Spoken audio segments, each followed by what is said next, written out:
नमस्कार दोस्तों, जय जोहार। मैं कौशल तिवारी और बिहनिया संध्या में आपका स्वागत है। राज्य से लेकर केंद्र तक में बैठी डबल इंजन की सरकार एक तरफ आयुष्मान कार्ड योजना से लेके स्वास्थ्य सुविधा के विस्तार को लेकर कई तरह के दावे करती है, लेकिन दूसरी तरफ वह लोगों के स्वास्थ्य के साथ किस तरीके से खिलवाड़ कर रही है, आप सुनकर चौंक जाएंगे और शायद यह भी कहने मजबूर हो जाएंगे कि क्या केंद्र से लेकर राज्य की सरकारें इस देश के लोगों की जान ले लेना चाहती हैं। सवाल सिर्फ इलेक्ट्रॉल बॉन्ड से उन दवाई कंपनियों से वसूली का नहीं है जिनके दवा अमानक पाए गए, घटिया स्तर के पाए गए, बल्कि मामला तो इससे एक कदम और बढ़कर है कि किस तरीके से डबल इंजन की सरकार लोगों के स्वास्थ्य के साथ खिलवाड़ कर रही है। सवाल 53 दवाइयों के अमानक या घटिया स्तर का नहीं है, बल्कि सवाल तो यह है कि उन कंपनियों ने इन दवाइयों को अपना मानने से इनकार कर दिया, यानी पूरे देश में किस तरीके से नकली दवाइयां बेची जा रही है। और ऊपर से तुर्रा यह है कि महीना गुजर गया, अभी तक उन नकली दवाइयों को लेकर सरकार क्या कर रही है इसका ही पता नहीं चल रहा है। आखिर दवाइयां बन कहां रही है? स्टॉकिस्टों और दवाई दुकान तक नकली दवाइयां कैसे पहुंच रही हैं? अमानक और घटिया दवाइयों को रोकने के लिए सरकार क्या कर रही है? कितने ही लोग इस दौर में मौत के गाल में समा गए, चलते फिरते, दौड़ते, व्यायाम करते, गरबा करते, राम का रोल निभाते कितने ही लोग मर गए। और आप सोचिए कि आप जिस दवाई को डॉक्टर की सलाह पर ले रहे हैं, यदि वह नकली है तो फिर डॉक्टर ही क्या कर लेगा। और आरोप आप लगा रहे हैं कि डॉक्टर ने इलाज में लापरवाही बरती है, यानी किस तरीके से गड्ढ-मड्ढ करके लोगों की जान के साथ खेला जा रहा है। और छत्तीसगढ़ में तो इससे और एक कदम आगे जाकर आप हैरान हो जाएंगे कि छत्तीसगढ़ के 91 यानी 91 अस्पताल ऐसे हैं जिसके कचरे ठीक से उठाए ही नहीं जा रहे हैं, बल्कि छुपाए जा रहे हैं।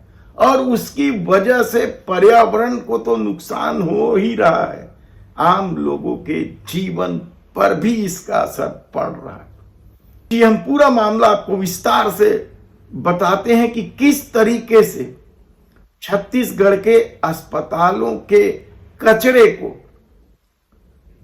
नष्ट करने के लिए छत्तीसगढ़ सरकार ने इन्वायरो केयर इंटरनेशनल नामक कंपनी को ठेका दी है। इस कंपनी का काम है, इस कंपनी को बहुत सारे काम केंद्र सरकार से भी मिले हुए हैं, जिसमें से रेलवे के अस्पतालों का भी काम है। और इस कंपनी को यदि समय पर पैसा नहीं दिया जाएगा तो वह अपने कर्मचारियों को वेतन कैसे देगा? आखिर कचरा उठाने के लिए जिन वाहनों का इस्तेमाल किया जाता है उन पर डीजल कैसे डलाएगा? और शायद यही वजह है कि बिलासपुर संभाग और सरगुजा संभाग के अस्पतालों का सबसे बुरा हाल है। राजधानी में तो वे लोग प्रॉपर काम कर रहे हैं ऐसा कहा जा रहा है, लेकिन जो दूरस्थ अंचलों में अस्पताल है वहां के कचरे नहीं उठाए जा रहे हैं। मीडिया रिपोर्ट के मुताबिक राज्य सरकार को बहुत बड़ी रकम इस कंपनी को इन्वायरो केयर इंटरनेशनल को देनी है। करीब करीब 41 लाख रुपया बकाया है इस कंपनी का, और उसके चलते वह समय पर वेतन नहीं दे रहे हैं। और 5 जिले सर्वाधिक प्रभावित हैं। जिसमें से बिलासपुर, जांजगीर चांपा, मुंगेली, कोरबा जैसे जिले शामिल हैं, जहां लाखों की संख्या में मरीज आते हैं और इन अस्पतालों के कचरे यदि नहीं उठ रहे हैं और वातावरण में घुल रहे हैं, कई कचरे तो इस श्रेणी के हैं कि 24 घंटे के भीतर उन्हें नष्ट करना है और अस्पताल प्रबंधन इस कचरे को छुपा रहे हैं, तो आप समझ सकते हैं कि किस तरीके से लोगों की जान के साथ यह सरकार खिलवाड़ कर रही है।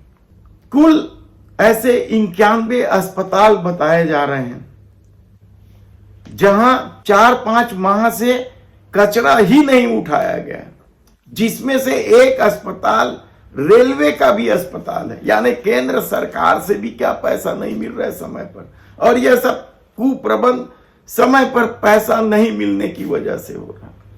इससे किस तरीके से लोगों की जान के साथ खिलवाड़ किया जा रहा है आप अंदाजा लगा सकते हैं।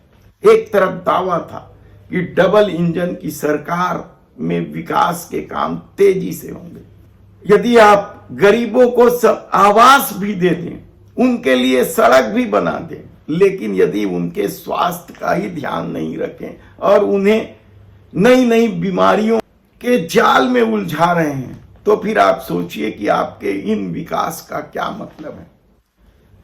तो दूसरी तरफ केंद्र सरकार में भी तो भारतीय जनता पार्टी की सरकार, और इसलिए डबल इंजन की सरकार कहलाती है। 53 जो दवाइयां अमानक घटिया मिली, कहां से आई वो दवाइयां, उन कंपनियों के खिलाफ क्या कार्रवाई की गई, और उसमें से तो 5 कंपनियों ने साफ तौर पर कह दिया ये दवाइयां उन्होंने बनाई ही नहीं। यानी आप सोचिए कि पूरे देश में किस स्तर तक जाकर नकली दवाइयां बेची जा रही है। और हैरानी की बात तो यह है कि जो इलेक्ट्रॉल बॉन्ड में चंदा वसूली का मामला सामने आया है,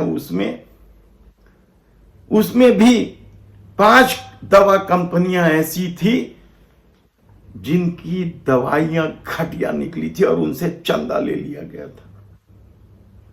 हालांकि इस मामले से ज्यादा केंद्र सरकार पर, यानी मोदी सत्ता पर, भारतीय जनता पार्टी पर स्लॉटर हाउस से, यानी जहां जानवर काटे जाते हैं वहां से बीफ कंपनियों से चंदा लेने के आरोप को ज्यादा बड़ा कर दिया गया, क्योंकि धर्म की राजनीति बीजेपी करती है, जबकि उससे भी बेहद खतरनाक काम तो उन घटिया दवाई बनाने वाली कंपनियों से चंदा लेना था। और यदि दवाइयां नकली बिक रही है तो आप समझ सकते हैं कि किस तरीके से चौकीदार काम कर रहा है, किस तरीके से जनता का सेवा हो रहा है और किस तरीके से डबल इंजन की सरकार चल रही है।